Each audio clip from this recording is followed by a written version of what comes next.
Tony, I think almost everyone's here. Okay. You want me to kick it off, Tony? Yeah, if we have enough for a quorum, you can get the meeting started and call to order and do the pledge. Perfect. I'd like to call our meeting to order. It's the Fishers Arts and Culture Commission on March 9th, 2021 at 6 p.m. Welcome to everybody. Kay, can you do our roll call, please? Yes. Cecilia. Here. And David. Here. And Jamie. Here. Katie. I'm here. Chris. Thank you, Katie. Chris. Here. We know Marisol's with us. Jocelyn.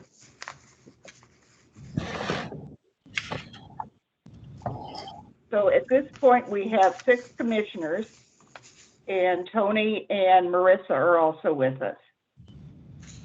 Great, thank you. I forgot to do the pledge. I'm in trouble. You guys ready? We're ready. All right. I pledge allegiance to the flag To the flag of the United States of America, to the republic for which it stands, one nation under God, indivisible, liberty and justice for all. Liberty and justice for all.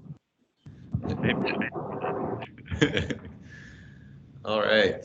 Tony, do you have an election of officers next?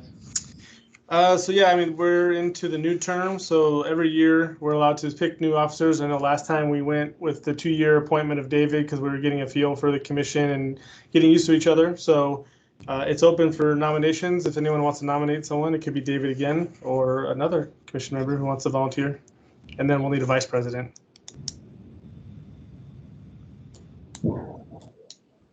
So we need someone to make a nomination. I nominate David. I second. So do I need to officially make that a vote since it's for me? Yeah, you call for the vote.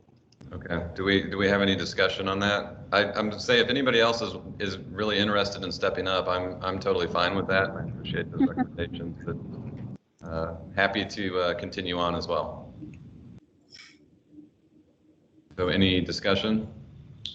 David and Cecilia, I just have to say you've done an amazing job. I know it's been an interesting 2 years, I guess, since we started this journey together, and I feel like almost last year was kind of a wash. I don't know. I kind of feel like we're still kind of in the rebuilding stage. That you've done a great job, and I think you'd be great to continue another term. So definitely I am in support of you. Well, thank you very much. You guys all made it very easy on me, and you guys are doing all the hard work. So thank you for letting me lead the team. So any further discussion? All in favor? Aye. Aye. All opposed? Can I vote against myself? Let the record show. Thank you. Motion passes. Thank you. And then we need a vice president nomination.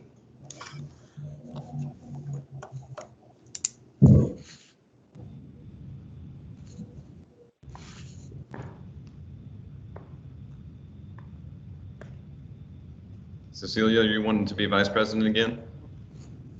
I'm happy, yes, to take on that role again. Like I said, I kind of feel like we're still kind of in this building process, and maybe just having, for consistency's sake, for at least, this next term, that I think that would be great. But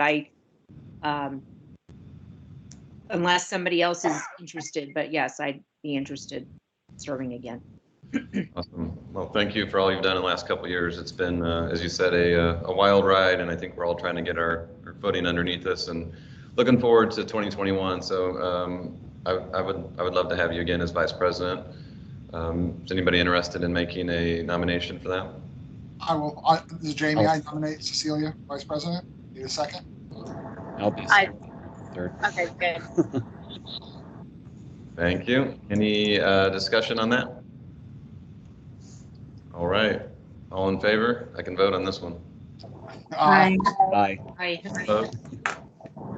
Motion passes. Congratulations, Cecilia. oh, thank you guys. Looking forward to Thank you. serving here these next 2 years. I'm excited. I think honestly, I'm seeing the light at the end of the tunnel, and I really do feel we've got a lot of great things we can build upon. So looking forward to serving with everybody. Thank you. Any others, Tony, or is that it? Nope, that's it. Okay. Do you guys want to do a question of the day or not do a question of the day? Sure. Okay. I'm just going to push it through then. Question of the day. What's the best book you've read? Tony Bagato, you're up first. You're top left, buddy. Well, recently or altogether? Whatever you want to do, man. Whatever floats your boat. All right. Well, one of my all-time favorites is The Hobbit. Okay. Thank you. Jamie. My favorite book of all time is Dune by Frank Herbert. It's a science fiction book. They're making it into a movie. They've done it before, but they're going to do it again. So it's one of my favorites. Perfect. Cecilia. I like historical fiction pieces. So The Aviator's Wife, that's one of my favorite. I love aviation travel. It's a fascinating book. Really good. Great. Thank you. Ailey. I also am a big fan of historical fiction, so I think my favorite book is Lord Hornblower, which is all about the British Navy, and is actually what inspired a lot of Star Trek. So there you go. Perfect. Ross, I feel like you've got a good one, buddy. Mine's The Devil in the White City. It's like a murder mystery around like the Columbian Exposition. It's really good. Have you noticed anybody on this that has read like every book that has been mentioned so far and also has a bunch of books behind them? Oh. Chris. One of my favorites was a book called Shogun by James Clavell. It was really, it's a long book, but it was just an excellent journey, and it's another historical. Was that a miniseries? Did they make that a miniseries? Is that the same? Yeah, they made that a miniseries. Yeah. I saw that. Yeah, it's hard to capture the scope of everything from the book, but just I was completely immersed in it, so it's very cool. Thank you. Kay, can you stump Ailey with a book your favorite book to see if she hasn't read it? I think mine's gonna get it. Let's see. So this is a recent book, but I love biographies. So Becoming Michelle Obama is one of my favorites. Ailey, you read that? How about it, Ailey? Got her. On my list though, but I haven't read it yet. Got her. Marisol, I believe you're on here. Yes, and I am going to go to the classics. It's one of my favorites. I'm a hopeless romantic. Pride and Prejudice. I love that book. Perfect. Thank you. Katie?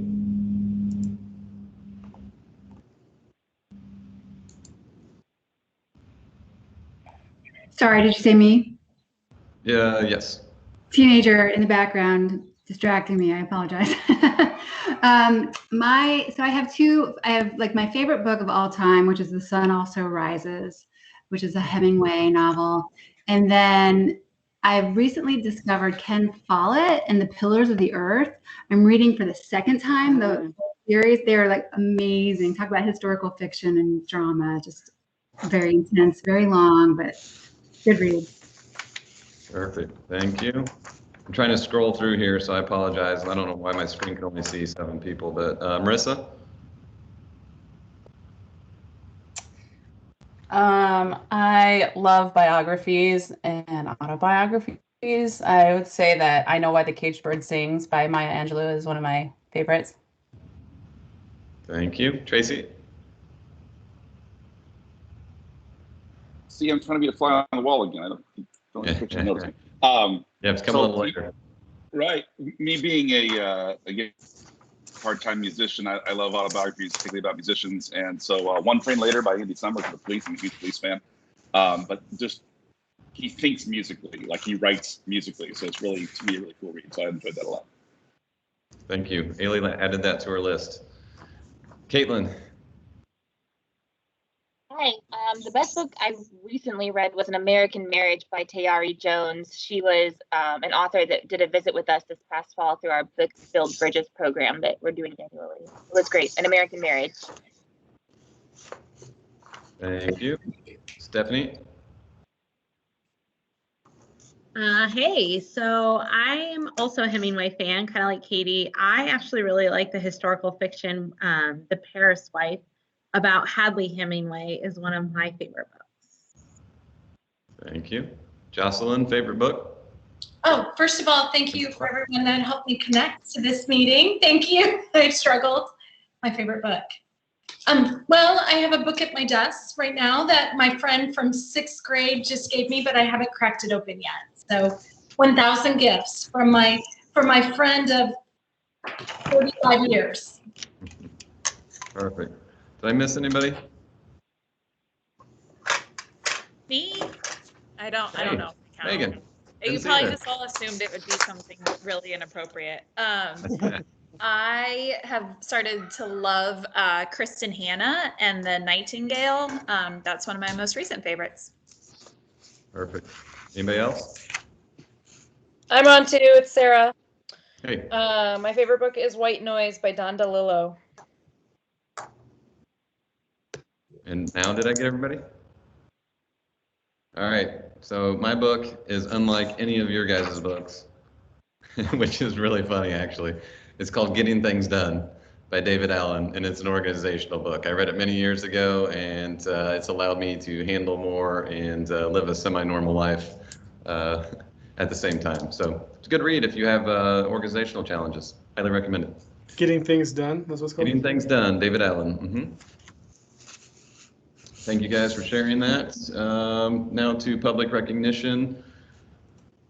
Who has that part, Tony? That should be PR, as far as I know. Stephanie, is you guys presenting that, or Ashley was supposed to be on? I am not prepared to present that. Ashley is supposed to join, but she's running late. So. We can come back. We can come back to that. Sorry. That's okay. Don't let me forget that, please. So we have the consent agenda that we need to approve. We have the previous minutes, the subcommittee reports, and the staff reports. Is there a motion to approve that, or any discussion on needing to amend the current agenda here? That was a confusing question. I'm sorry. Let's just, if we're good with approving the consent agenda, can we get a motion to do so? So move. Seconded. Any discussion on the consent agenda? Any changes that we need to make? All right, all in favor, say aye. Aye. Aye. Aye. All opposed? Aye. No. All right, consent agenda passes. Thank you. We've got old business, brand position, use criteria, staff report. Yeah, so in your agenda link was the brand position criteria. We've talked about it, I think twice now, but I don't think we've had a formal adoption. This was one of the things out of the master plan, and Marisol helped lead it with city staff and some other members of the public. And so I've just basically finalized everything that was in the other reports and said this is what we were recommending the criteria be. So we just want this to be an official adoption of the policy, and these are the three scenarios where we would use the branding, the logo for the commission as part of other branding sources. So if there's any questions, staff's recommending approval. Is that possible to share your screen with that stuff? Sure. Yeah, I'm gonna pull it. Might be helpful for the members here.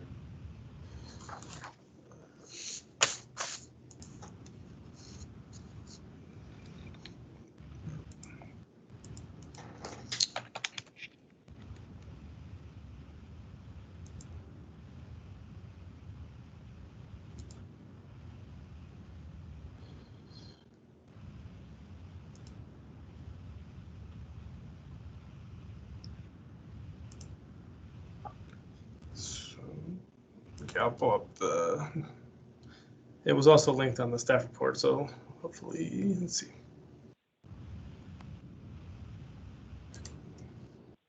So you should see the agenda now, right? Correct? Yeah. Yes. Okay. So here was the report. Again, this was with the recommendation by the subcommittee that reviewed this. So the first one is that the logo would be used anytime the commission is mentioned in a media form. So this includes, but not limited to, funding of projects, release of RFQs, joint press release with the city of Fishers, or the commission is mentioned in social media. The logo can also be used during any City of Fishers sponsored or partner programming event that has art and or cultural theme. And this has again included but not limited to Fishers Park concert events, culture fairs, and is at the discretion of Fishers Parks and PR department, and does not require approval from the commission. So you're just adopting the policy, and staff will implement these. You're not going to see every time someone's in front of you. And then the last one was the logo can be used with the criteria listed below. So these are when businesses and other nonprofits partner with the city and do collaborative events. And then the second page shows what the examples of the logos of the partnership program would be. And so this is specifically for a partnership program, where the other one would use the regular logo branding. And so this is an update, not a voting item. No, I'm asking to formally vote for approval, because we've talked about it in the last two meetings and we were trying to get it adopted, but it hasn't been done. So now just to solidify it and get it done, we're asking for this to be approved as the policy for the logo branding use. Sounded like there was a question out there, maybe. No, not a question. This was just Marisol, just to reiterate what Tony was mentioning. We discussed this at the last meeting, and my recollection was I think we were all in agreement, and it just needs to get the approval now.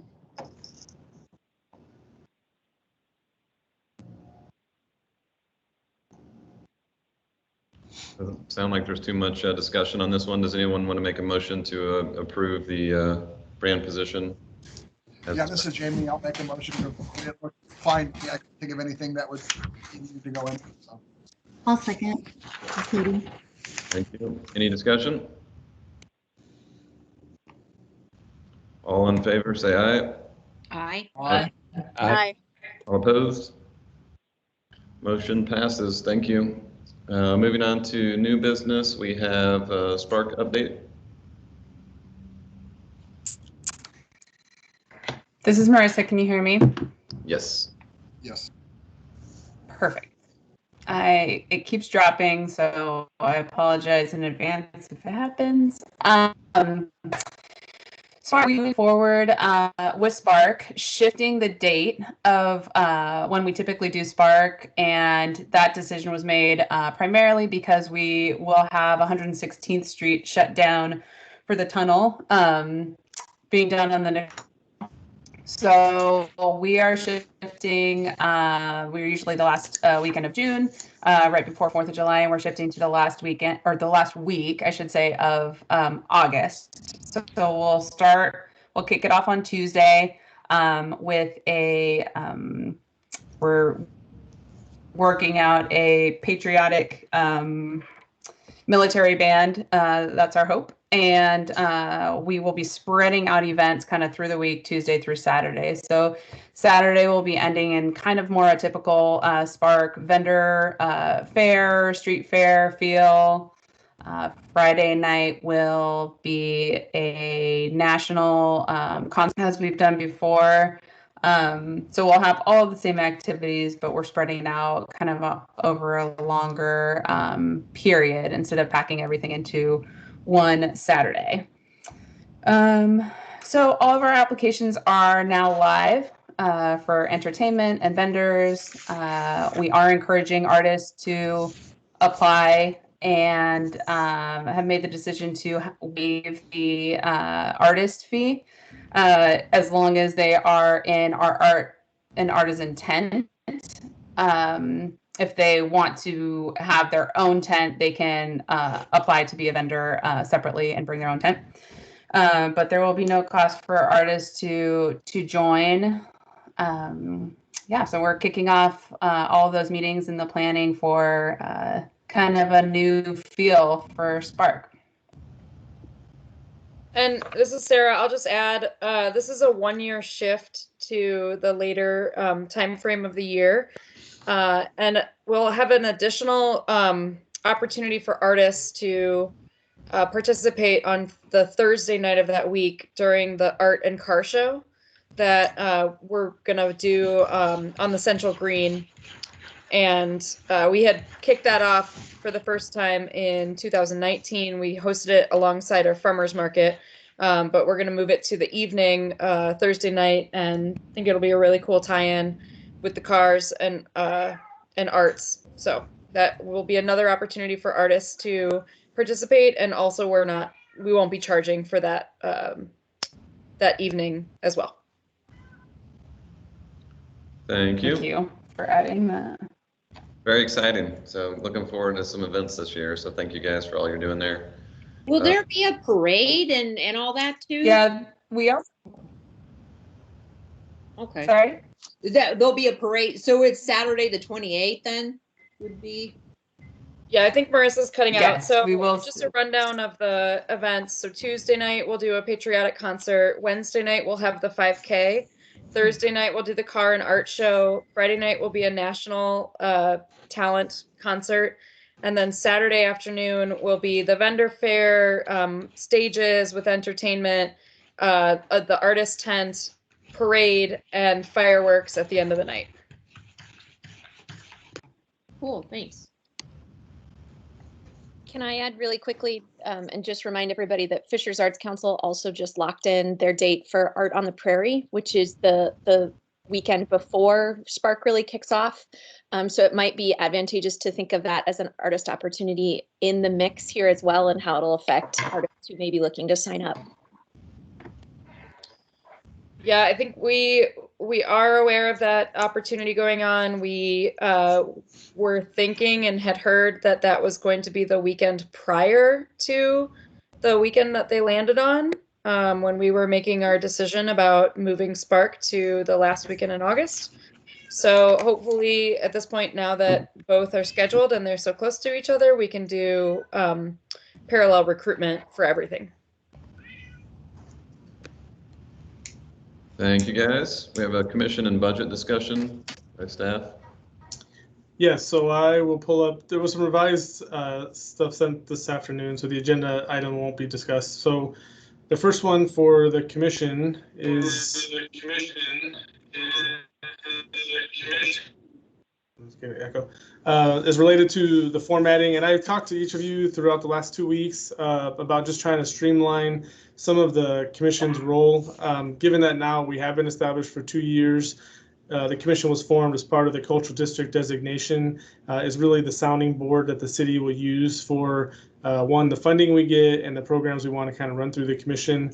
But staff sees that these can be probably reduced down to quarterly meetings. So there was a memo sent out that we just were passing by, recommending that we would look at a different kind of format going forward. It would be quarterly. Now the commission can also call an emergency with 48-hour notice, not an emergency, but can call a meeting if needed within 48-hour notice for some reason if we needed to meet sooner. But our recommendation would be to go forward with less meetings and looking at supporting the artists within the district and events within the district as much as possible, given that's where the state designation comes from.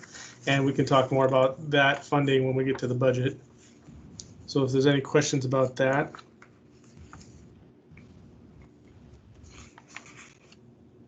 Tony, so I have a question. So then the creative committee, then would they also do the same, or what are your thoughts? Yeah, no, that's a good question. I was going to mention them too. So the Creative Council, Ailey and I have been discussing that. We are looking at a little bit of a different format. We think it'd be better to create a listserv or like a Facebook page that's similar to Stephanie does with the Business Council. Because so far we just haven't found we've got a lot of feedback from them while we're on the calls with staff, city staff there. So going forward, we want to try to create a way for them to be interactive outside of those meetings. And then from my perspective, me and Ailey will still probably continue to meet with them, but more try to be, the meetings will be more focused. So like if one meeting is going to be with performing arts, we want to try to tackle them more in a smaller focus group so that maybe we get more feedback. And I'm looking at reducing the number of staff involved. Really, it would just be myself coordinating with Ailey, because we do really want to hear more from the creatives, what's going on. And also, given with COVID, it's been hard to see what's going to work in the long run or not. These virtual meetings haven't been the best either. So we don't want to lose that, but Ailey and I are talking about that and internally creating like a listserv or a Facebook page for them to give us more feedback outside of those meetings.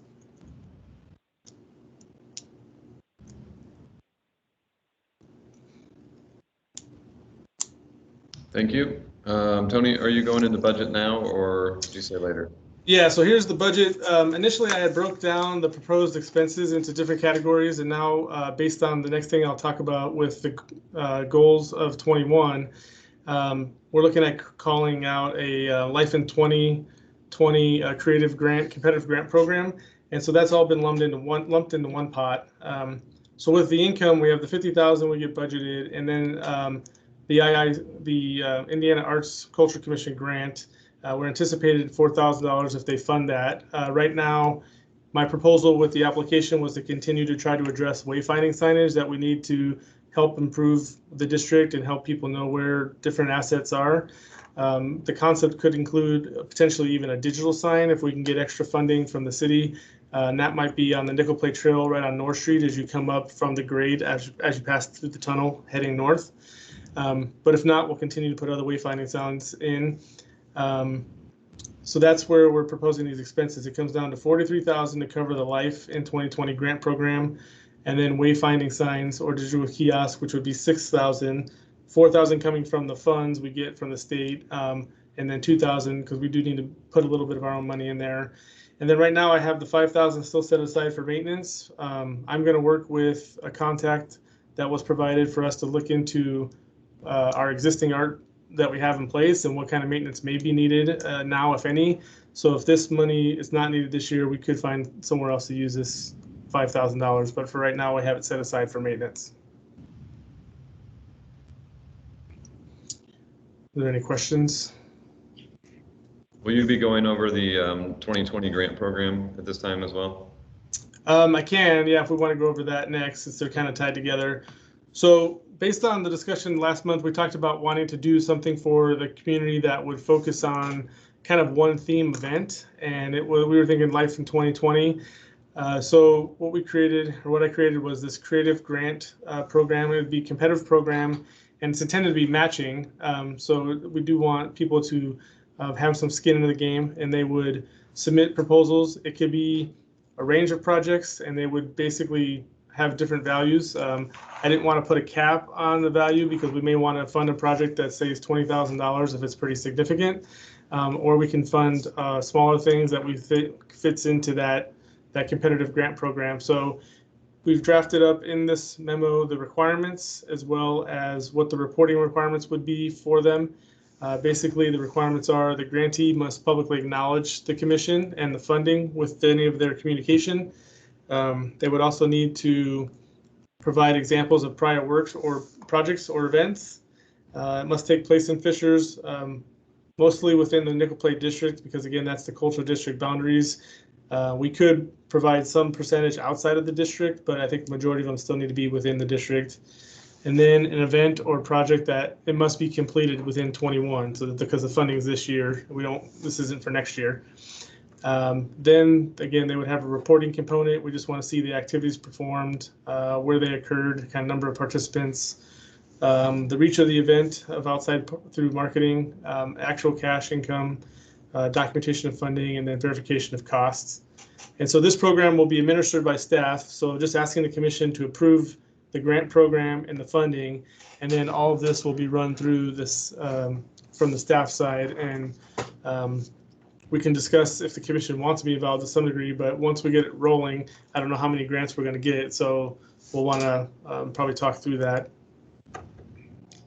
This is Megan. I want to kind of jump in on this too. So to tie into Tony's comments about the change in format, we've talked a lot about in previous years of where we're getting the most value for the commission and making sure that we're doing meaningful projects.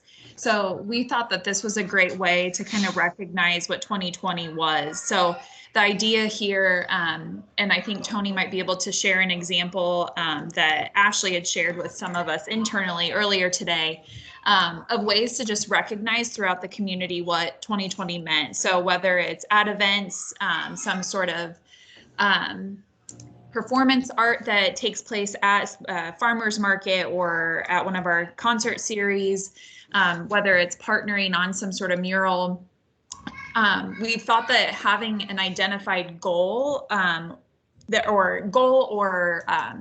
topic that these programs could be centered around gave us a lot of room to then interpret for the commission to choose what was important.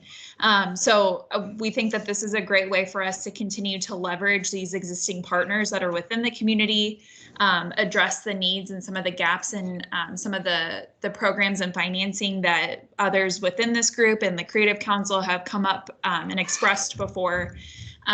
So this is for sure just the starting point. I think after we get your feedback today, we'll be able to build out the memo a bit more, make it a bit more robust, and then ideally we'd work with PR to see how we can get this out there and bring in some really cool and unique projects.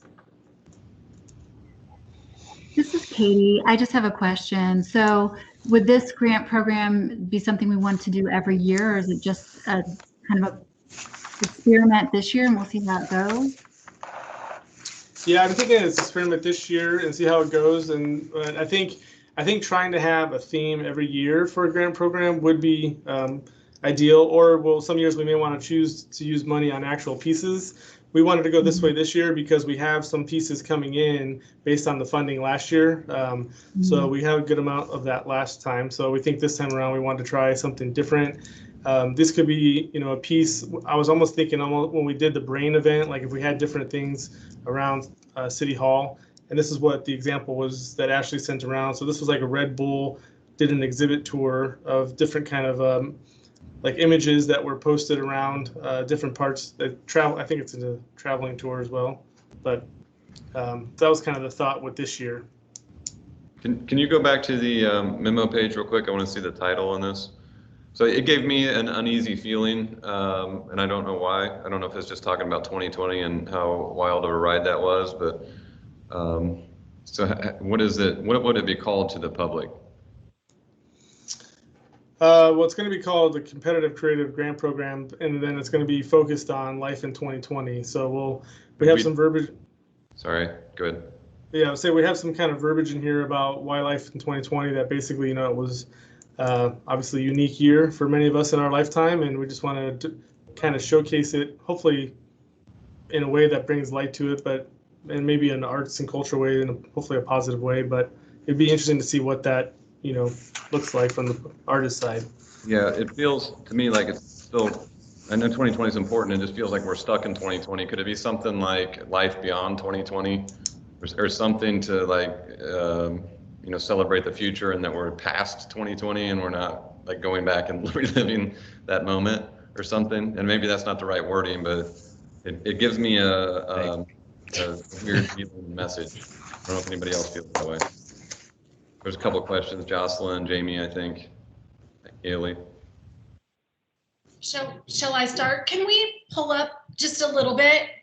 Forgive me, in the last 5 minutes, this has been a lot of changes. So if we could just pull up for a second. So the responsibilities of the commission, if we can start there, like, have those changed? Are we feeling like the responsibilities of the commission has changed?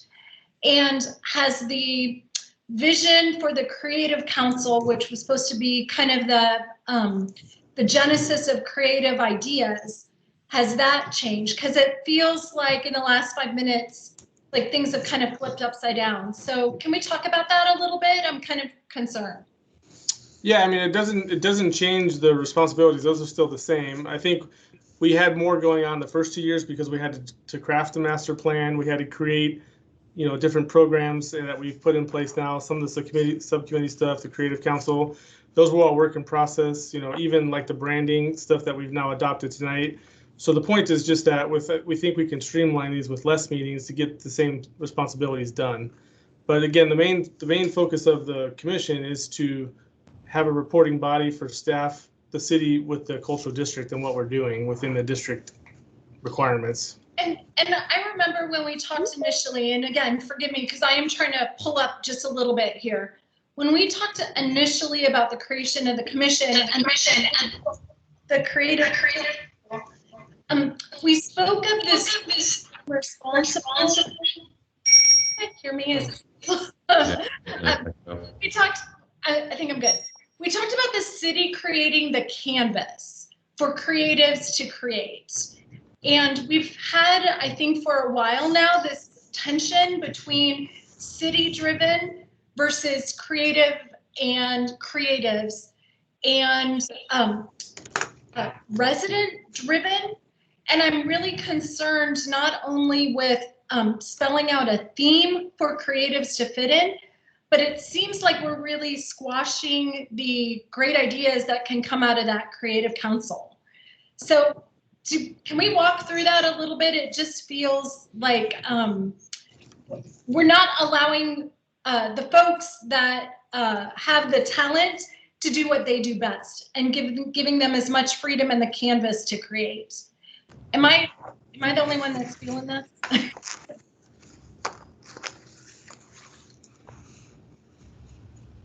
So Cecilia, looks like you have your hand up. Jocelyn, I mean, I think with regard to the commission, I think Tony's just trying to kind of bring us to, to have less meetings, I think. And so I'm not sure necessarily where the creative council fits in on this, but just for us, the commissioners just meeting quarterly, I don't think it has anything to do with the other side of the coin, but just for our purposes, there was a thought that, meeting quarterly is probably better than meeting every other month. And maybe we need to have a discussion on that. I don't know, but it sounded like they had talked to everybody, and that's where everyone felt we should go towards. For me, the frequency of meetings isn't really an issue. I don't think that's the issue. Frankly, I think a grant program is perfect, and the amount of dollars assigned to it, I think, is great. I think what feels awkward to me is the idea of a theme and constructing a theme and expecting creatives to fit within that, instead of allowing this freedom for creatives to come up with other ideas. And then I guess I should mention, frankly, I'm not crazy about the theme. It sounds like a downer to me. So anyway, that's my 2 cents. I really want our creative council and our creative people in our community to participate with as much freedom and encouragement as we can give them. And also add in variety, diversity, and some culture. That's where I am, guys. But it makes sense to ask the Creative Council on how best to utilize the funding that we're thinking about offering. I mean, it's really fun. I can speak to that a little bit, David. We only barely got to touch on it at the last meeting, but I know there are members of the group who, they've already set their agendas for the year and have already started working on their calendars and have some ideas of what fits their needs best or their strategy best for the year. I think we can tweak some of those a little bit towards a date or a location or maybe even a theme. But I think this will be best received, as Jocelyn says, if there's a light touch. I am concerned that the idea as it was just described has migrated from what I was understanding earlier this week and last week. And it is more prescriptive than I think the members of the Creative Council are going to be interested in. Can I ask 2 I seem to recall that the city had a call out for like a COVID zine kind of thing, maybe 2 months ago. Is that true? And did you get much interest in that? I think that might be a telltale sign of whether or not that theme is something people want to explore. From what I can tell, a lot of the Creative Council don't have much to share from 2020 in terms of some of them did individually make projects, but I'm just curious if we have some evidence through that zine project of things that people really want to share. Well, I just want to say one of the reasons why we came up with the theme idea is because honestly, when we've asked the Creative Council for ideas and feedback with our PR department, we've had no response. And so we don't want to. I mean, in the notes from the last meeting, from the last 2 meetings, I've said that the Creative Council really wants to do some kind of art battle. And I know that that's hard to plan right now, but there are key things they haven't spoken up about. But as I put in my notes from the Creative Council meeting, I think I think it's deeper than that they don't have an idea. I think they aren't, I feel like they don't feel like they're being heard, which is basically what you just said. So Tony, are we open to other ideas for this thing? Well, I mean, honestly, this is my recommendation. Ultimately, the commission is the one that approves the funding source, and Tony, I know we had talked about, so I also am not quite keen on the theme necessarily, and the other thing I didn't care for that much is the competitive creative grants or whatever. I don't know, competitive or something. It made it sound like, I don't know. I just think calling it a creative grant instead of a competitive, I don't know why that word kind of bothers me a little bit, but I thought one idea that I had shared, I think with Tony in our conversation was, and I think Ailey too, we need to bring our Creative Council to the Nickel Plate District and share that this is a cultural district, show them the boundaries, show them like the little placemaking areas, so that maybe through that tour, if you will, they could kind of start thinking in terms of how they fit in this space and some of ideas that they might want to do. But I think a lot of them might not even be familiar with the cultural district, what that means, where is the space that I could create something. So I had proposed doing some kind of like a tour to show where, places are available for them to create. Yeah, and sorry to jump in. It feels like we bounced around a couple of these pages. We were talking about this page on meeting formats and priorities, and then we're talking now about the grants, which I get. Tony, can you show that other page so I can kind of follow along some of these points? The grant page? Yeah, thank you, that one, yep.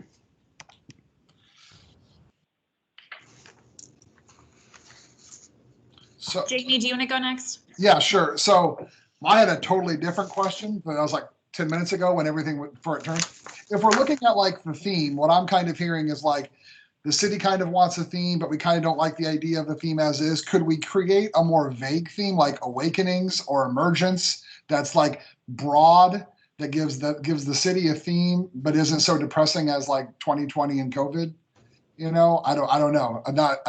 My question was something totally different about the money, but I'm just trying to hear everything everybody's saying. If we want a theme, but 2020 is depressing, and we make it vague and uplifting, and like I think David says something about coming out of 2020, but maybe they don't want to make it about COVID at all, just anything about awakening, emergence, some sort of like spring kind of life theme that could be broadly interpreted by an artist in any medium, but still gives the city a cohesive narrative. I don't know. We can come back to my actual question later. And I think with Cecilia, she had mentioned I think it was Jocelyn about, is it changing? I think Tony told me when we talked on the phone that we would still be maybe utilizing even subcommittee meetings more to get work done And that was something that we had talked about that I thought, because when I first heard that we're not going to meet as much, I thought the same thing, like, well, are we not really needed as much? Is it changing? But he had said that, we're going to be meeting maybe more in subcommittees and be, in those kind of work meetings versus the get together every other month. Yeah, so that was potentially with the grants, depending on how many responses we had for that. The one thing I did want to point out that was a change, Jocelyn, you brought up with the new format was I did talk about, I think it's important to bring any art pieces that are going within the district to be approved by the commission. So there's not going to be a lot within the district over time, but I think since you're the ultimate authority over art within the district, we have had those approved by the subcommittee. I think those need to be approved by the formal commission. So that actually is one change I do want to point out. So like we have the library one, we're going to be working on that proposal, and then we'll want to bring that to the commission at the next meeting that we have, not necessarily the next. Tony, just to reiterate, you may have already said this already, but I know we talked about this a little bit. Where the focus is primarily on the nickel plate district, right? But you mentioned that there would be still a percentage. I assume that that's that fourth bullet point that would allow us a little bit of flexibility, right, to look at the broader Fishers area. Yeah, I mean, there's the cultural district designation doesn't, the intent of the designation by the state is to promote and show the economic viability of your district. Mm-hmm. And so the majority of the funds do need to be spent there. I don't think there's a certain number. I don't think the state would come down on us if we said, 30% is going outside or 40%, but we do need to show that significant amount of the attention was paid towards the district. Mm-hmm. Okay.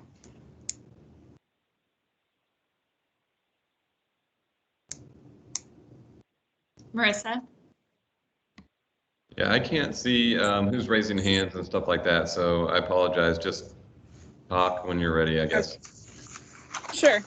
I was jumping in, this was a while ago when I raised it on the Creative Council, and I think part of the struggle that at least I have recognized with the Creative Council is that it is such a large group of people, and I know we're trying to capture, all the voices, but with 40 people or so that are rotating in and out, there's not a lot of consistency between the meetings. So people that I feel like they're jumping in and out, and half of the meeting is people introducing themselves, and then it kind of just comes to, and I wasn't in the last one, I apologize. I don't know what came out of the last meeting, but it just feels like we're missing the mark, and we're not really capturing, like, the intent of that isn't really being captured. And so I don't know if it's the number of people, I don't know if it's the structure, maybe both, but we're not really getting what we need out of that group. So we need to figure out how we can, tap into, like Jocelyn said, tap into the people, the creatives, but that format seems like a little off. Yeah, and that's why I was David. But I think we also have to give that group a chance. I mean, this was started in the middle of 2020. It's been virtual from day one. Look how hard this meeting is to conduct, and try to get everybody's input and have a brainstorming session and feedback and stuff like that. So I'm not ready to fault the structure or that group by any means. I think that we need to maybe change our approach a little bit, and maybe we do get a little more pointed and say, here's the specific things that we really need your feedback for. And by the way, guys, you said this the whole entire time, and you want to have a say in this, now's your chance. So, we need you to step up and give us what you want. So I don't know, Ailey, do you have? Hey, David, it's Tom. If I'm out of line here, tell me to shut up. But I wrote the Creative Council. I gave it to you people at the very beginning, explained how that whole process would work.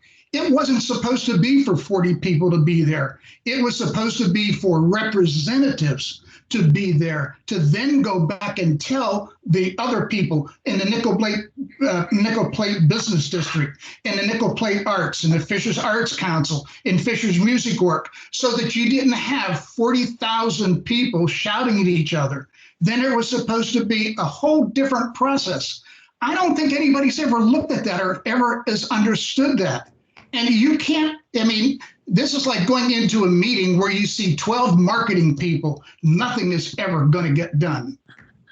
So that's just my 2 cents from being the person that Jamie and Cecilia came to the beginning to give you the objectives, to give you the whole process. What I see in Creative Council is not what I created. It's gone astray. And I apologize. I'll shut up now. Thank you. I'll also jump in, David, to say that the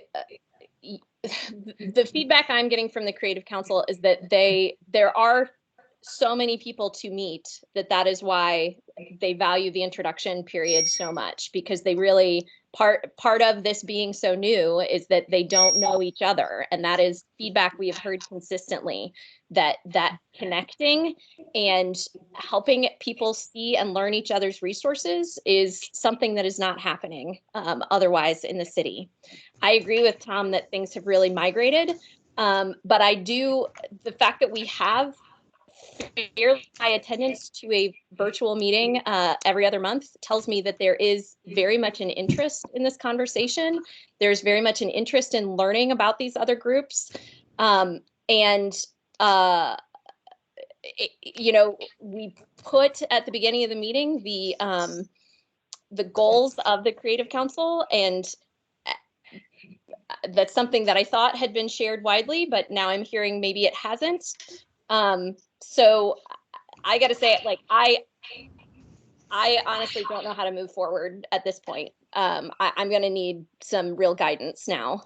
Maybe the Haley too, and this is Cecilia. I honestly, I hate to blame it on COVID, but I'm going to blame it on COVID. I just think it's been so hard. You get creatives on a virtual. It's just been tough. Those connections that being face to face. I think that's been honestly our biggest challenge. Is just how do you create when you're not operating at full capacity at events. I think there's just kind of like uncertainty as to because of the COVID situation. Honestly, I do. I think we'd be further along in this process if we didn't have had the situation at hand. But I do see a light at the end of the tunnel. I really do. I feel like there's lots of opportunities moving forward as things are starting to look up and open up. I agree.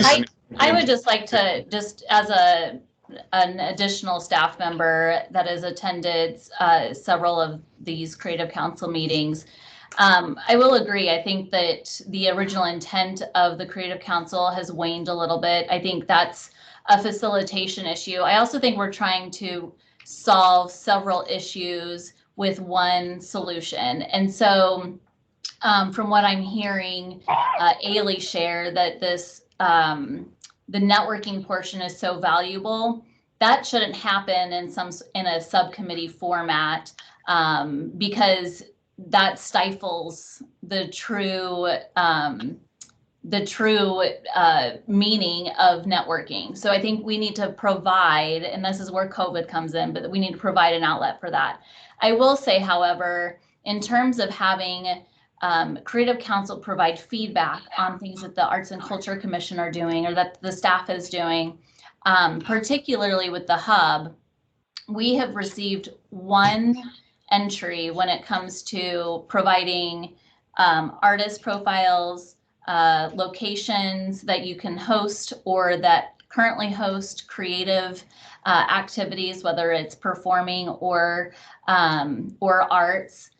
We've also received 0 event submissions from any partners for the hub. And I know how critical this hub component is for the commission.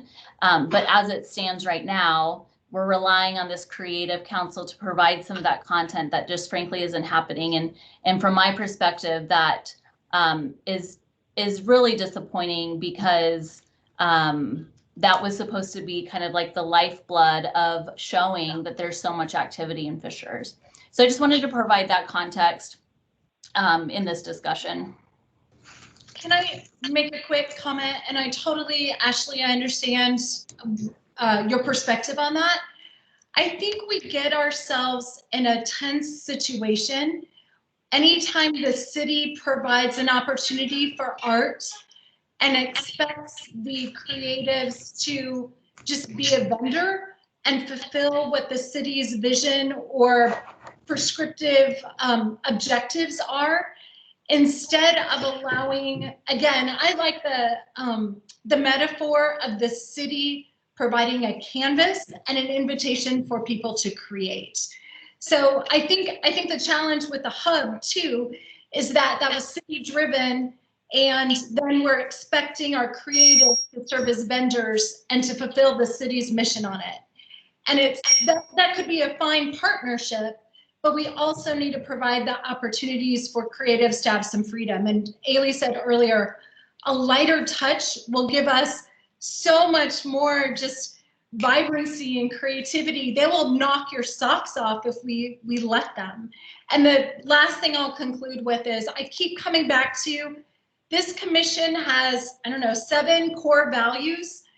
And one of the top ones is collaborative. And it feels like we're just missing the mark on collaboration. And I'm just sharing that with you. If we can offer a grant program for creatives to create, that is amazing. That is a great opportunity, and that will be relished. But we also have to allow the freedom and the trust that artists and performers are going to create something amazing for our community, and I swear they can.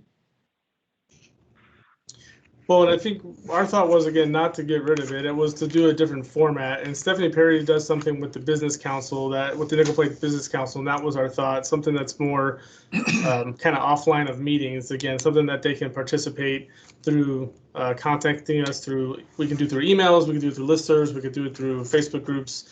And then, as I mentioned early on, like Ailey and I talked about, trying to maybe do smaller meetings so they're more focused with certain groups of individuals from those creatives to get that feedback. I would like to just kind of circle back to what Jocelyn was saying too. So if we want to look at it from the perspective of the city being the canvas and this grant program kind of being the driver or what makes it available, what's the canvas? I mean, yes, the city, but do we want to make it an event? Do we want to make it be a headliner for one of the days of Spark? It's like there almost has to be a little bit of a, what is the canvas to a certain degree in order for them to come up with something that we never thought of, if that makes sense. And that would be different than most grant programs because so many of them, there are a litany of criteria almost to the point where it's no longer creative. And I think that's what Jocelyn is trying to, if I'm not speaking for you, but I think that's what we're trying to get at here. Yes, absolutely. Thanks, Chris. Mm-hmm. So this is Megan. So separating this, sorry, there's a herd of toddlers. Separating this into a couple of different issues right now. Hold on. I'll be upstairs in a second. COVID and 2021 now. Separating this into a couple of different issues. So we have the idea of, I think this really started with the budget. It sounds like there is some support and openness to doing this grant program. It does sound like we need to go back, get some more feedback from the Creative Council, get some more feedback directly from you all about if there are guidelines or topics, things that we focus on, or if we do leave it broad. I think from the city's perspective, we were putting some of those guardrails on it so that in response to not getting any sort of direct feedback from the hub. Totally hear everything that everyone is saying here. And I think one of the things for us as city staff is, looking to you guys for this sort of feedback. So I think this has been constructive for us to talk about. So maybe separating this back, and David, I don't want to step on your toes as the president of this commission, but maybe we jump this back directly to the budget conversation. Then we go to specifically about the grant program, if there's general support, and have some discussions about where everybody thinks that should go, and then move forward if everybody thinks that's an okay next steps. Can I vote for you? Yes. So I think number one, we probably need to back up a little bit further, is the kind of the new, not structure, but plan for our commission going forward that Tony presented. Is everybody first and foremost okay moving to quarterly meetings as needed?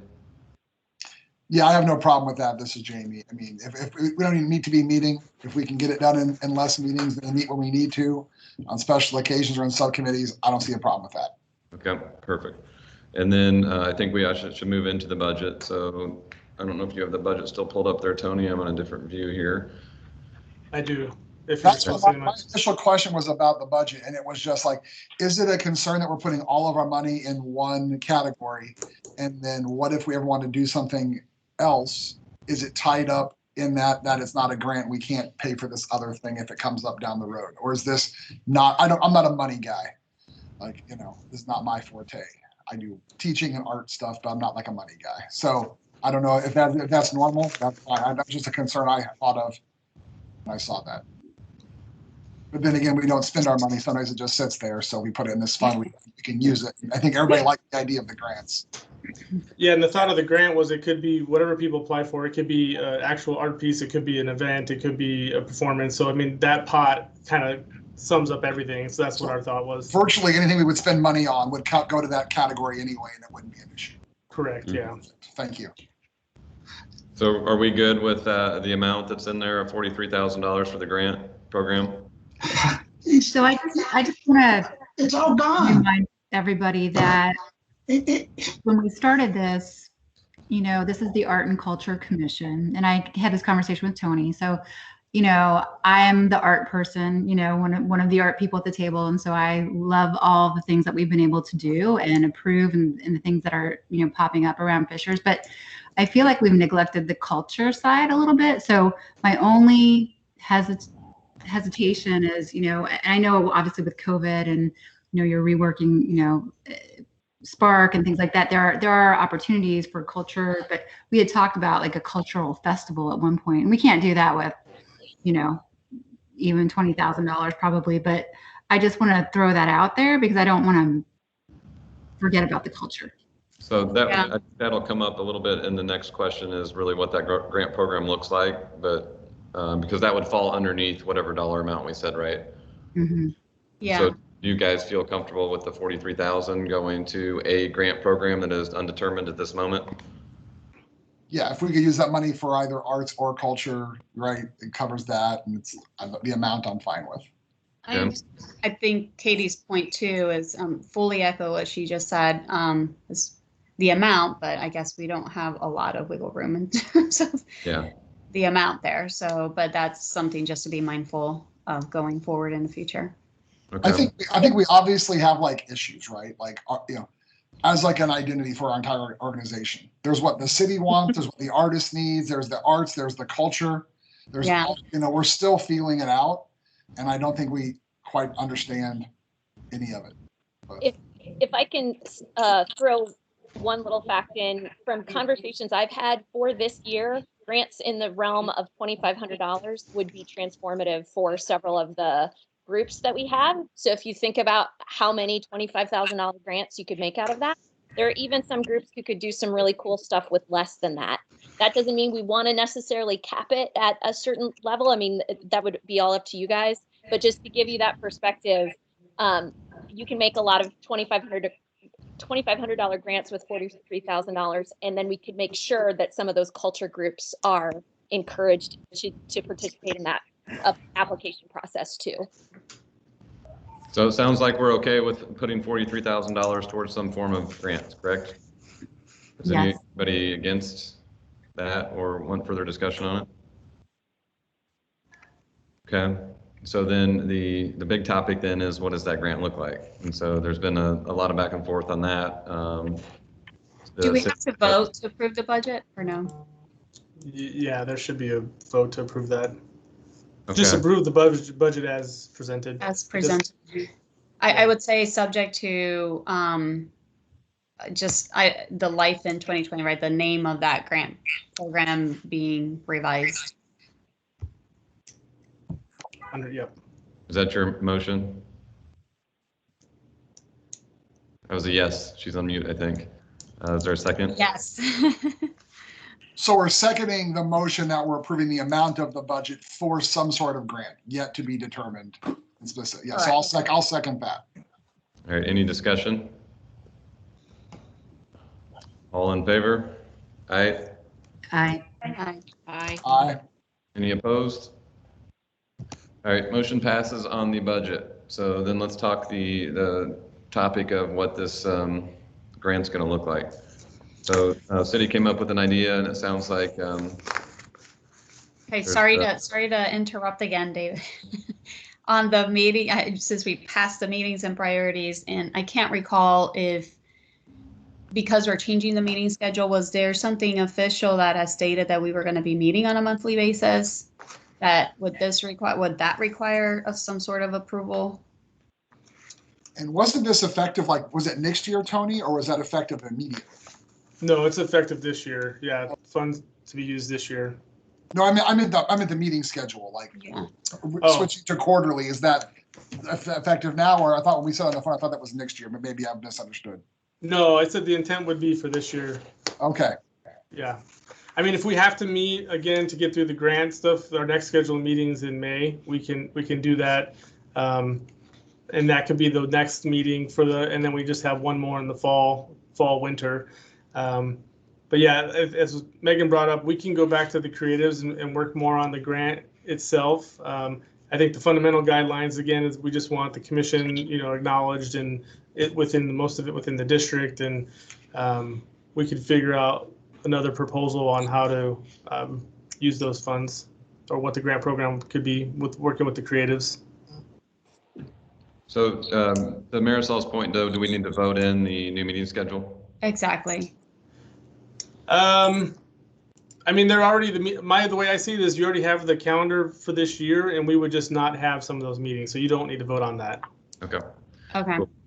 So then back to the grant program itself. So what are the next steps in determining what that's going to look like? I think just direct us to continue to work on it and work with the creatives. And that would be it. Okay. I again would suggest, I don't like the word competitive creative grant program. I don't know. Why not just call it the, Fishers Arts and Culture Commission Creative Grant Program. And I think some background about the nickel plate, like why it was designated a nickel plate area, what, some historical background about the nickel plate would probably go a long way in there. And again, my suggestion of maybe taking the Creative Council to the nickel plate area to tour the places so they can see the canvas that they could create in, I think would go a long way to maybe at the next meeting. But I like it leaving it open rather than a theme. Yeah, let's this and start over if that's okay. Jamie?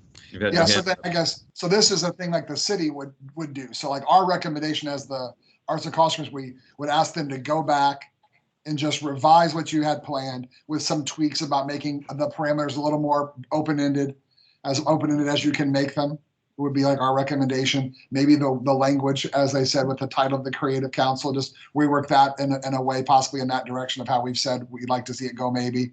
And then, I kind of agree the idea of like, I mean, I don't know, a tour, but like, I know as like an artist, like sometimes seeing the space might spark an idea. Like, oh, I could do something there or do something there. Cause like, I mean, I think one of our big problems, as we've always said, is communication.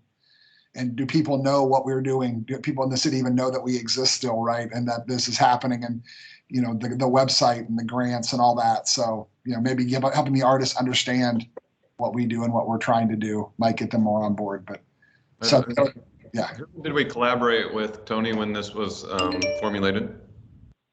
I'm sorry, I didn't hear the first part of the question. Who did you guys collaborate with? Like, did you have anybody handpicked? And, did you meet with Ailey and Tom or any other people from the arts community? For the Life in 2020 proposal? Yeah. No, something we talked internally with staff, and it was an idea we had with the mayor. Okay. What about bringing in some of the key people to have some of those discussions, maybe, because they're also part of the creative council as well, so that might go a long way in helping. Yeah, I can set that up. Yeah, maybe creating a task force or something, like special meeting group. The other thing that I think isn't listed there, which I think would be hard, are you looking at weekends? Are you looking at nights, day? What time, is this?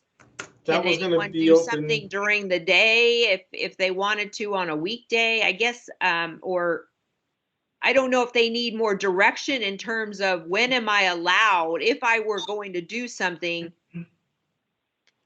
what dates are you looking at, or what, is it evening, is it day, is it?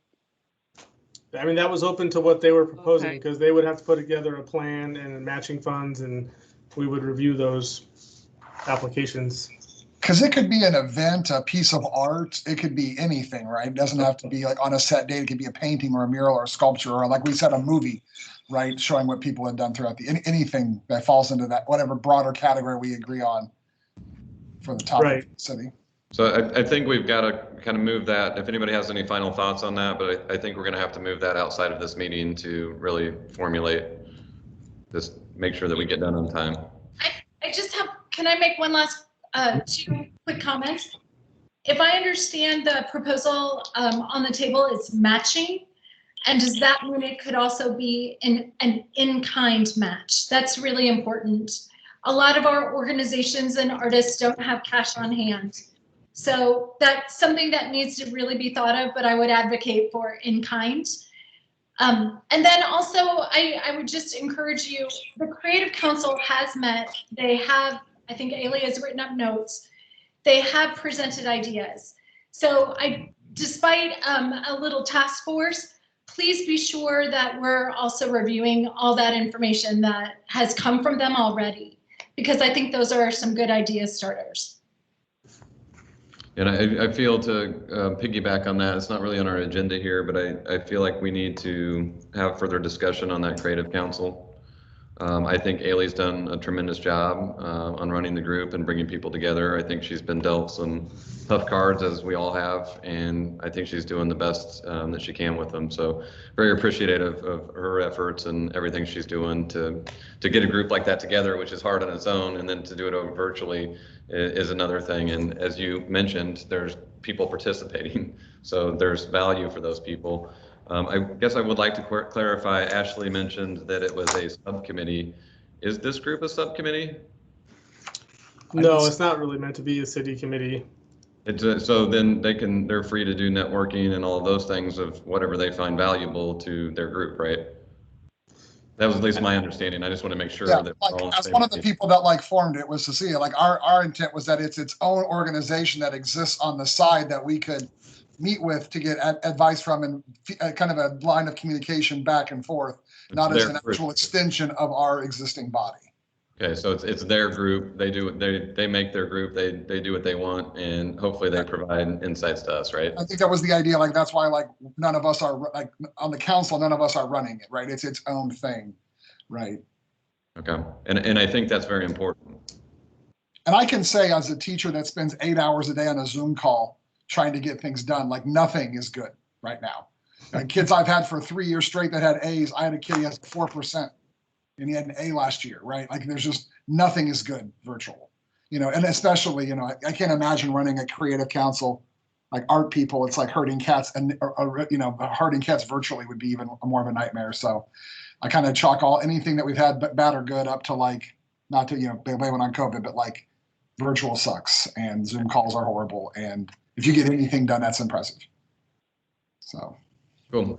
So I don't know if we want to add something to the agenda next time, or if maybe it's just some sidebar conversations to see how we might be able to redirect a little bit. To me, it's the question is, not the problems that we're having, but what do we want from that creative council, right? How can they help us? And so if we start asking those questions, we can probably figure out, some tweaks and changes to get us forward. I think that's what we need is I think that warrants a discussion. One of the things that would be great from the city's perspective is relying on you all and your relationships that you have with the creatives in the community to have some of those one-on-one conversations as well, and either help facilitate and make those introductions for us as staff, or if you feel that people might be more comfortable without us being there and just relaying some of that information. I think we're probably all still trying to figure out the best way for us to connect and create that open dialogue without making people feel nervous or make it feel like it isn't genuine because it is city organized. So definitely look to you guys, and I think Tony and the rest of our team will continue to leverage you and reach out independently as well. And I don't mind if we have to have like an aside meeting about this. I think we need to figure out what does the city want from this organization? What do we want from this organization? And then talk to Ailey about what do they want, and then maybe try to find some overlap in the Venn diagram that can make everybody a little happy forward and make it as useful as it can be. Ailey, is that something that you can quarterback and invite out to some of us that might be interested in that, or the whole commission, and see who wants to come? Sure, absolutely. I'll make sure that gets done between now and the next meeting, which is a month from today. Okay. The other quick little thing too, and maybe this would help as well, Ailey, is I'm not sure there's clarity on the part of the Creative Council in terms of what the city has planned in the cultural district in 2021. Honestly, I think this whole COVID thing is what's stifling everybody right now. It's the unknown of, are we going to open up? Are we going to have events? Are we, I think that's what it is, the unknown. But I think if the Creative Council also knew what is being planned by the city, so a city planned events in the cultural district for 2021, that would be helpful too, to know that part. I think that's a good idea. Don't know what'll be shut down, or or what's allowed, what's not. That's part of the canvas part of this, where the city can be involved, I think. Great suggestions. Thank you, guys. I'm going to move us on to goals 2021, staff. Well, that was the discussion of the Life in 2020, so we can move on. Oh, perfect. We need to back up just a minute to go over the public recognition, and I believe, Cecilia, you're doing that? Yes, so I want to send a link to everybody on the commission and everyone on this call today. First of all, I want to thank Tom Rich and the Fishers Arts Council. They have for many years have partnered with the Fishers Advisory Committee on Disability to present a wonderful art reception. And this year it's going to be virtual. Conner Prairie is hosting, but it's going to be a virtual art gallery reception. And Tom can maybe share a little bit more about that. But this is a lot of work, and we're also, the Fishers Arts Council is also working with our local businesses to display artwork of individuals with intellectual and physical disabilities around the community in different businesses throughout the month of March. And so I would encourage you, I think it's a Facebook Live event, and we can send you a link. It starts this Friday at 7 p.m. And Tom, would you like to share a little bit more? There's some incredible artists. It's beautiful work, and I just appreciate everything that Tom has done and his group and Conner Prairie. This will be the last event that we have planned for the month of March for the public, but it will be available all month long, and we're excited to present this year again. I'll just say very, very short time. We're going to have a video created by Brian Brosmer, who's a videographer in Fishers. And he went and talked with some of the individual artists and the organizations to show what it's like to build an inclusive community. We, along with the Fishers Advisory Committee on Disability, paid for the video. And then Connor Prairie was willing to come up and donate the actual video of the art gallery itself. So those are going to be the two high points. So we're really excited about having the video, which will then be useful not only on Friday, but after that. And we'll have the gallery online in Fishers Arts Council and Connor Prairie all month. So I hope you can participate in that.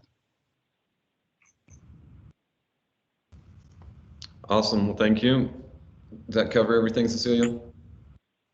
I believe so. If you want more information in terms of Disability Awareness Month, just go to the website at fishers.in.us/disability awareness. So thank you. And I don't know if Sarah had anything. I see her hand up. Did you want to add something, Sarah? Yeah, I had a comment on your comment, Cecilia, about knowing what the city's doing in terms of events. And we laid out all of our plans in the Parks and PR staff report that's on the consent agenda. So if there's any further questions about it, happy to talk about it. But we are planning on doing concerts. We're planning on doing events. You know, all of it will be scaled for the current COVID restrictions, but we did put all of those details in our staff report. So hopefully you were able to see that. Okay, thank you. And maybe we can share that with the Creative Council at the next meeting, Ailey. That would be good. Thank you. Yeah, and just to clarify, last time the notes from this Fishers Arts and Culture Commission meeting went to the Creative Council, so they all had access to it.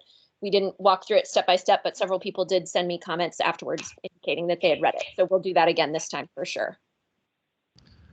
Thank you. Ailey, you're still up. So you've got your Creative Council report, and I'm not sure if everybody's checking in on these, but Ailey does a really good job of putting together a report and feedback from the group. So I'm going to let you go over that with us real quick. Great, thank you. So there was some very interesting stuff in this Creative Council meeting, I think.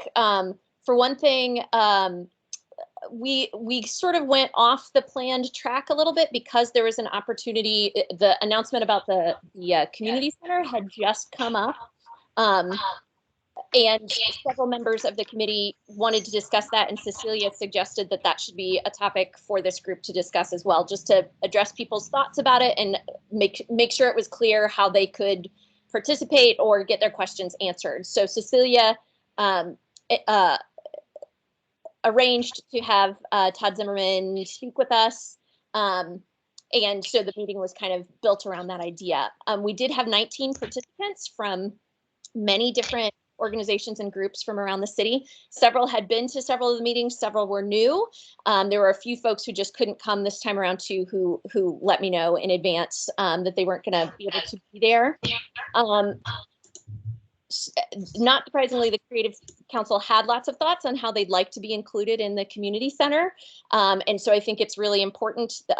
Tom had already sort of been appointed to the committee. And so we kind of agreed that I would funnel information from the Creative Council to him and he could help represent that on the committee. And we talked about that as part of the group. I will say that introduction period of time, I have gotten feedback from Creative Council members saying that they really appreciate meeting the other people and hearing from them. So that is in my notes as well. I think there were two key points of the meeting where people were very silent. As Ashley noted, one of them was during the discussion of the This is Fishers website and what the city wants and needs from Creative Council members. I tried to push after this meeting and dig a little deeper into that. And this is information that you may not want to hear and that is hard to hear. But the evidence I am getting is that the Creative Council does not yet feel that this Fishers serves their needs. Some of it is, I think, just lack of knowledge of what it is. But no one in the group feels an interest in using it, let alone are they relying on it now. And I've even had the comment from a couple of different people that they feel that the city is asking them to do the city's work for the city, which most of these groups who are trying to just get by in this hard year do not have time to do. So I think that's why you're not getting content. They don't have time to provide it. They themselves are not writing things necessarily right now, and they don't have a lot of time to put their events on their own sites, let alone on yours as well. So again, that's not the most comfortable thing to hear, but I think it's very real feedback that everybody needs.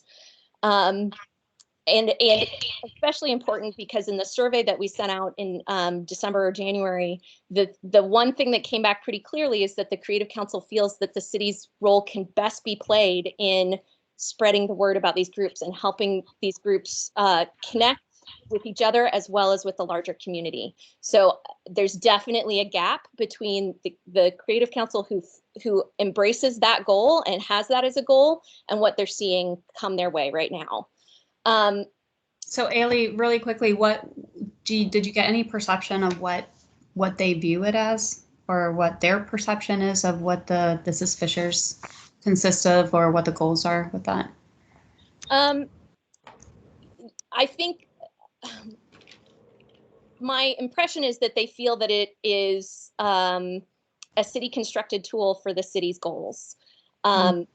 And that it's just not quite hitting the mark of what they need. And I don't think any of them could articulate, this is the tool we really need, because it's really hard. Like all the things they want to accomplish, that's why it's taken this group so long to even start conceptualizing things like this, because the tool is really, really difficult. But many of them already, when they do have time to submit their events, are submitting their events to all the news channels, community calendars, and HCT's calendars. And so to have one more on that list is difficult for them.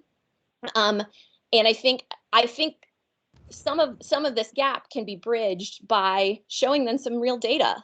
The Creative Council never did get a walkthrough of the website like the Fishers Arts and Culture Commission did. So I think they don't see how the pieces work independently necessarily, or let alone together. I also think that they have no idea how many people the city is actually reaching with This Is Fishers and how it's showing up and how it's working in people's lives. I think sharing those things would come a long way to building people's confidence in that tool and convince them that it's worth their time.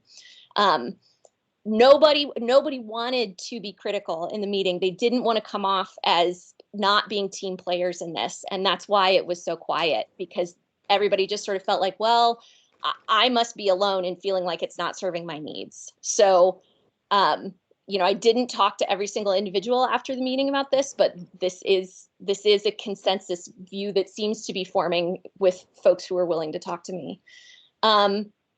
Just real quick, Ailey, I appreciate that feedback. That's actually very helpful.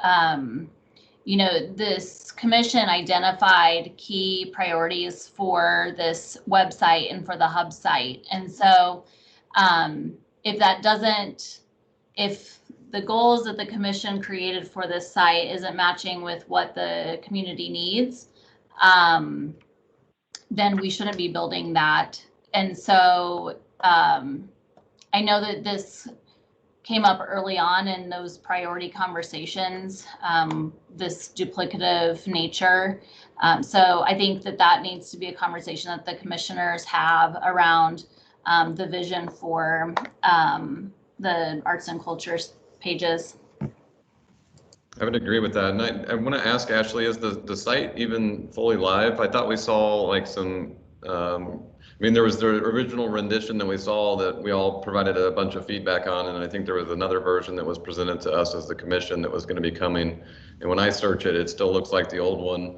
And it doesn't really function like we thought it was going to at this point. So I don't know, maybe I have my cookies are off or something. It is not live.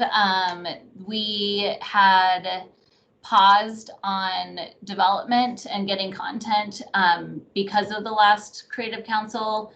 A few weeks ago, we decided to stop waiting for Creative Council submissions and to proceed with the content that we had created internally. And so I anticipate having a final product by the end of this week. And there was discussion at the last commission meeting around promotion of this. So, and that plan has been developed and I believe was provided as a reference within the staff report. But I think that the commissioners need to discuss what the role of this website is for, if it's just informational on the commission at this point, or if we are continuing to develop out what we thought were resources for the arts and culture community, and how we interpret their feedback of needing promotion and getting the word out, and us providing a platform to do so, and that not being actually, met. I do think that some of it is they haven't seen it, so we keep talking about the hub, we keep saying what it's going to do, but they haven't seen any of that. If they haven't seen it, there's no way that they can connect There's it no out. chicken or the egg. Yeah. I feel disconnected. Like I'm part of the committee that's putting this together, and that's the first I've heard of any of that myself. So I feel disconnected from it, and so if I feel that way, I don't see how they would be able to get behind something and support. Yeah.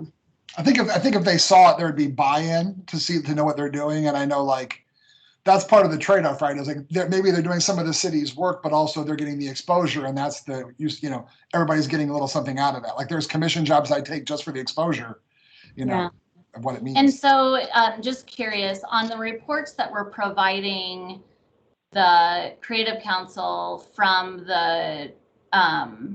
these commission meetings, is the content and the minutes from those not being provided that would cover the review of this site? I'm just trying to identify where the disconnect is.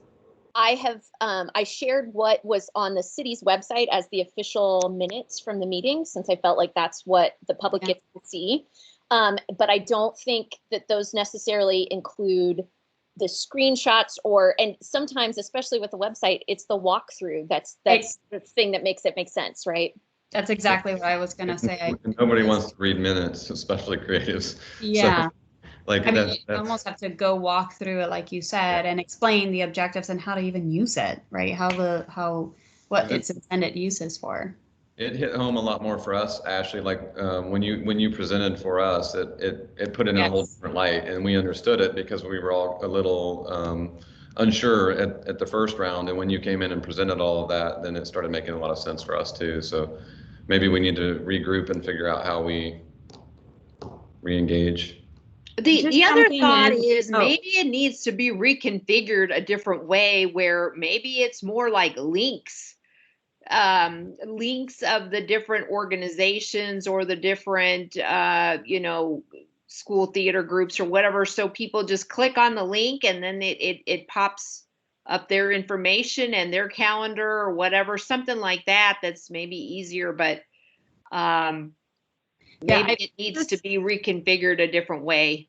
Well, I think before we redo it all, we just need to first show it the way it's intended, right? To be shown, and then go from there as to what the utility is. What do they see the value? Just jumping in since I kind of run the content. I mean, we have had This Is Fisher since June. So even though we haven't had the dedicated art and culture hub, there are art and culture stories, and there is an art and culture filter, and you can go in and read blog posts about artists that I've written, my team's written. So I don't want to discredit that this information isn't already out there. So yes, we haven't pulled it into this separate tab to make it more searchable and findable, but we are actively writing these art and culture stories. So, I mean, maybe that's even something we could provide the Creative Council, some of the links to the most recent. I mean, today we had, I know it's not really art, but we had a wonderful feature on the Kincaid House. We interviewed the Kincaid family that still lives here. We have historic photos, and that blog post ran today.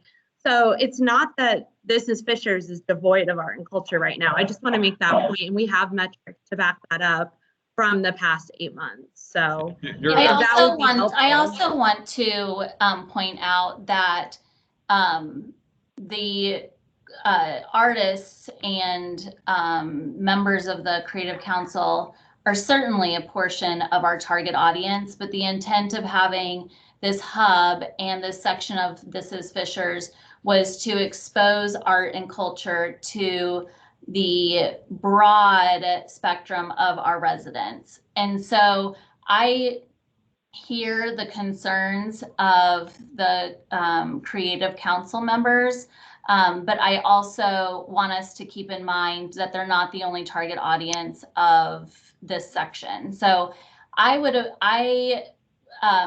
think it's important that we, and I would lean on the commissioners and Ailey to guide this, to create some next steps in terms of identifying what exactly they're looking for. We can do a walkthrough. We can provide metrics of the last 6 months of content and the reach. I think that they'll be pleasantly surprised by the reach of the blog, and hopefully will quell some of their anxiety around spending time on submitting content. But quite honestly, it was never our intent to have them write any blog posts as a main thing we're asking for them to provide. So I think it sounds like there are differing priorities, competing priorities, or differing expectations or competing expectations that really just need to be nailed down. So whether that includes a presentation at the next Creative Council, or a sidebar meeting with the commissioners prior to that, I think that's necessary before we spend any more time on the hub. I agree, and Ashley, what I would say is that I'm looking at it on the website right now, and Stephanie, to your point, you guys have done a great job with content and stuff like that, but this is a blog post right now to me, and this is not what we intended to create here. And so if the artists were looking at this as like, hey, this is our site and this is what they were expecting, I totally understand their reaction. Yeah, it shouldn't be. I would hope that that's not how it's being communicated to them, because that's not what it is. So sounds like we have some more communication to do, and before we spend any more time working on it. Yeah, and thank you guys for fighting through it. I know it's there's a lot of different people involved, but I quite honestly, I felt really good after the last presentation that you had, and I thought that we were hitting the mark with it. So I think if we're able to convey that to that group, then we could probably get solid feedback from there before we start working on it. But I think it probably is in our best interest to get a small group of us together to revisit this, because it's been, I don't know, 4 months it seems like, and I can't remember all what was in it. So do you want me to initiate on that, Ashley, or do you want to send a message out to the commissioners that want to be involved? You can initiate it. Okay. We'll do that. Ailey? Yeah, just a couple more things there. Again, the conversation of the community center took up most of the meeting, but there also was a little bit of evidence that there are some groups that have been hoping to be able to ask for money because they have projects ready to go. I think we may even hear about one momentarily. But I have a feeling also, if we solidly ask the question and set the time aside to ask the question of what would you like to get funded, we will receive lots of good ideas. Some of them are going to be things that are not connected to other city goals right now. And so part of the tricky thing is not helping, but actually looking for ways to connect what the groups want to do with what the city wants to do. And we also know there's a gap there, but it's going to take a little while to close that gap. And honestly, just providing funding at all is going to build so much confidence and trust for these groups right now. Because I do not think this is the message that anyone has intended to give to them. I do not think this is what is actually happening. But there are some groups that after a year of isolation who haven't been able to get out and do stuff feel like people wish they weren't even here, that people wish they didn't exist. And that's, so this grant program could go a long way just to reinforcing what you do is really cool and is really important to this city. And I think that just that little goal Just that, yeah. is totally enough for this year to show that the city really does value the creative things that citizens are doing. So at the next meeting, which is April 13th, my original plan had been to kind of revisit that question and of like, what do you want to get funded? And just really, people are just now starting to be confident about saying what they're doing for the year. They had plans, but now it's really looking like they can implement them, and talking through those pieces is important. Also, the details for Spark had not been fully fleshed out a month ago at the last Creative Council meeting. So I think that's going to be an important discussion point as well moving forward. So as I said before, too, now part of the plan is to follow up after this meeting, really look at the goals of the Creative Council, have probably some one-on-one conversations with several of you before we get into that next meeting. Awesome. Thank you very much. Yeah, and I think that it sounds to me pretty important to kind of narrow in on some goals of the Creative Council. Just hearing from Tom and you know, I wasn't on any of those meetings, but it almost sounds like a failed state right now. You know, so it's like going in with some clear goals and maybe, you know, some more representatives, because 40 people on one of these things is pretty tough. That's just my 2 cents on that, because we talked a lot about Creative Council, and you know, I don't know a ton about it, but it really sounds kind of chaotic. Thank you. Ailey, I believe you're still up. So putting on my other hat, the just straight up Nickel Plate Arts hat, I want to just report back really quickly that Comic Book in a Day happened at the end of January. We had almost 24 participants, including people from all over the world. This was facilitated by the Hamilton East Public Library, and it was so cool to see people of all ages creating comic book content together. We had kids as young as, I think, 4th grade was our youngest this year, and we had senior citizens participating. So it was a really neat, and it was 100% virtual. Everyone who registered showed up at 9 a.m. and stayed on for 8 hours. So, you know, that in and of itself, I think was a win. And that is, you know, truly a Fisher's event at this point, thanks to Big Night Studio. We also, Nickel Plate submitted a proposal to the Indiana Arts Commission to be a local cohort for their on-ramp program. That's something special they want to do this year to provide extra professional development support to artists in the area. And our application included teaming up with Fisher's Arts Council, who already has a great professional development program for artists called Asset, so that we can leverage all of those resources together. So it would be we would assemble a training team, basically, who would receive the Indiana Arts Commission training and then offer it back out to our community with grant program theoretically to artists. They haven't published all the numbers yet of how this will work. But our team would include people from Nickel Plate Arts, people from the Fisher's Arts Council, people from Conner Prairie, and then some business professionals as well. So hopefully we should hear back in the next week or two, and we're really excited. We think we had a really competitive proposal. And that will be, you know, that will put us on at least statewide footing and get some attention to what this community can do. And then just a reminder that we have 3 exhibits in Fishers right now that are going to end at the end of this month. One at 4-Day Ray. Stuart Troxel has artwork there. He has a reception on March 16th. All the COVID precautions are going to be observed during this, but it's exciting that he can actually have a reception this month, we think, at 4-Day Ray. Similarly, Hub and Spoke is going to have a community open house on the 19th, and we currently have Dan Howell, who is a ceramicist, on display there. So his work will be featured as part of that open house. And finally, at Meyer Najm, Sydney McQuaid Auto has a really neat abstract exhibit that closes at the end of the month. And her reception is March 20th from 5 to 8. We'll have 3 new artists coming in April, but if you haven't checked those out yet, that's a fun thing to do. So those are my updates. Thank you very much. Mr. Rich. I think you're on mute. Thank you. I just realized I was muted. We're up against it, so I'll try to make this short. The most important thing is we had come tonight and we had given you a piece of paper where we were asking for some money tonight. to let you know where we are, we've gotten $2,500 from Star Financial for our senior showcase to give out $2,000 worth of scholarships to seniors.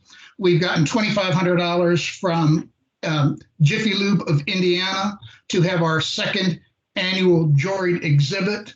And we've also reached out to the NEA and the Indiana Art Commission for $5,000 to pay artists and artisans to demonstrate and work with citizens and residents, and also to be able to pay them $100 for their work, and also for the people to buy their work.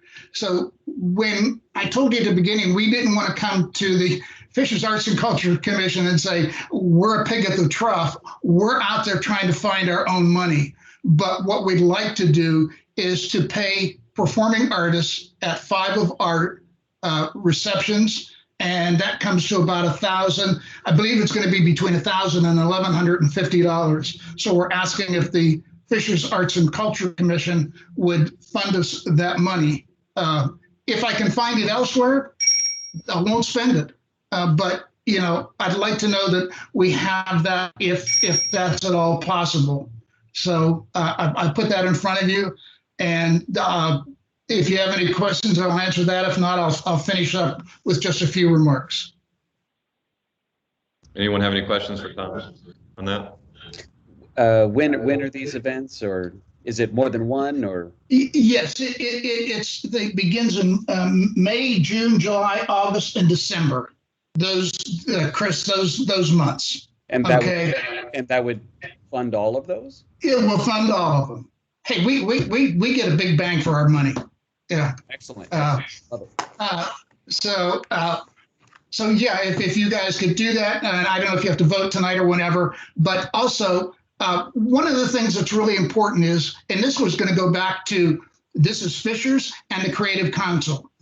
We got surprised last week, the Fishers Arts Council did, because we didn't know Sparks was on the calendar. And all of a sudden, Sparks on the calendar. And that's great. But Spark is going to start on August 24th with an art and car show. And then it's going to be on that Saturday with a festival. And then guess what? August 22nd is where we're going to do Art on the Prairie with Connor Prairie, where we're hoping to get 50 to 100 artists, like a Penrod art show and festival. So again, that could have been a real disaster. And it still is going to be very difficult when you're asking artists to come out in 1 week, 3 times. So either, you know, you get a few greedy artists, or you really reach in and try to get a bunch of different people. So we have to somehow figure out, before something is put in black and white, what's going on, so that we don't, you know, step on each other's toes and, you know, go for the same audience. Also in March 12th, as Cecilia told you, we have the virtual gallery reception for disability awareness. And then on March 19th, we're going to follow that up with another reception for a Juno Award-winning artist, Hugh Syme, who's going to be, right, if you go out in the, now you can see the Art of Rush, and we've gotten local, we've gotten TV coverage, we've got radio coverage, we've got national coverage for this. So our goal as Fishers Arts Council is to bring people into Fishers to spend their money, and to have things for the artists to hang their work, and to also get paid for their money. So that's it in a nutshell. Can I have money? Don't a lot ask. You don't get it if you don't ask. There's a pitch. If I. That's true. That's very true. Tony, what's the official process on funding money in something like this? Well, I mean, I thought would have been he could have gone through the grant program. I mean, we don't have it established after tonight. So when in May is your first event, Tom? I don't hold, wait a minute. May 14th, Tony. Okay. That's our first reception. So we have a meeting in May, which is, I have a calendar. So we'll have to look at that. I mean, ultimately the He's gonna commission is want- responsible for. I'm sorry. Go ahead, Chris. He's going to want to make sure the funding's secured Before. week before the 14th. Yeah. So I mean, under the ordinance, the commission has the authority to approve the funds. So we approve the budget. I mean, you can, if you want to take 1,100 out of that to go towards this program, that could be done, and then we'll work with him on getting that funded from the budget.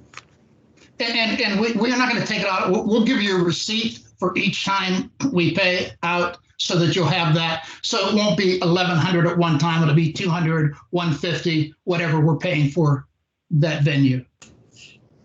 Thank you. Thank you, Ailey. So any thoughts around funding Tom with the money? Yeah, I would like to make a motion to accept our Fishers Arts Council's proposal and to fund them the $1,000 as requested. Is it 1,100 or 1,000? It says 1,000. When we did it, it came out to be 1,100. 1,100. I second my that. mistake. This is Jamie. I second it. Any discussion? None? Nope. I think administratively, just for the sake of putting it out there, might be easier just to provide them with the 1,100, right? And let them administer that as they deem necessary. Agreed. Yes. All right.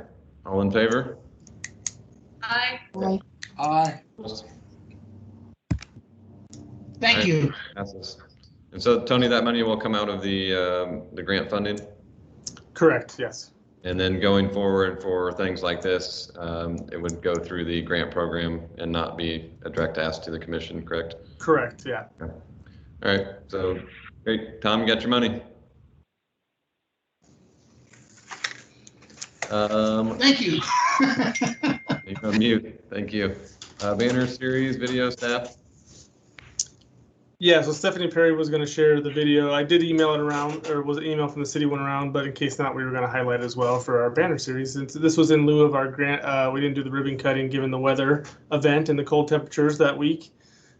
So we had this video instead. Yeah, I think it turned out really well. I'm going to try to play it. Hopefully it all works here with technology. The sound works. David was in it, so thank you, David. But yeah, I think it turned out really well. We've been pushing it on social. I will say on Instagram, it's been one of our most popular posts in the last few weeks. So Welcome. Totally can kidding. you you see my screen, everyone? Yes. Yes? Yes. Okay. If I start playing it and you don't hear anything, let me know because are we good? Yeah. It's good. Become smart, vibrant, and entrepreneurial. And artwork really plays a key role in the vibrancy of our community. So we want all aspects of our community to be vibrant and full of life. Art is such an important element of that. And so to pop up these new art exhibits or art displays throughout our community really, I think, is a great step forward. And again, achieving that vibrant community that we're all aspiring to become. So I proposed this specific design for Fishers. I took a look at their master plan for their arts and culture, and I noticed that they had core values, specifically the core value of inclusiveness. And I decided that it would be important to present a design that tackled inclusivity and diversity. I hope that everyone in our community can feel a sense of joy and happiness and positivity when they take a look at these images. It's definitely an expression. People interpret it different. It represents lifelong learning too, keeping an open mind to things, and really just being able to enjoy the community and experience it. It is important for us as the Fishers Arts and Culture Commission and Fishers to be very diverse and just give the people that live and work here representation. I'm excited to see the progress we've made in creating this arts and cultural culture here in our community. We still have a long ways to go, but I think actions like this reaffirm our commitment to really making Fishers a dynamic and vibrant place to live.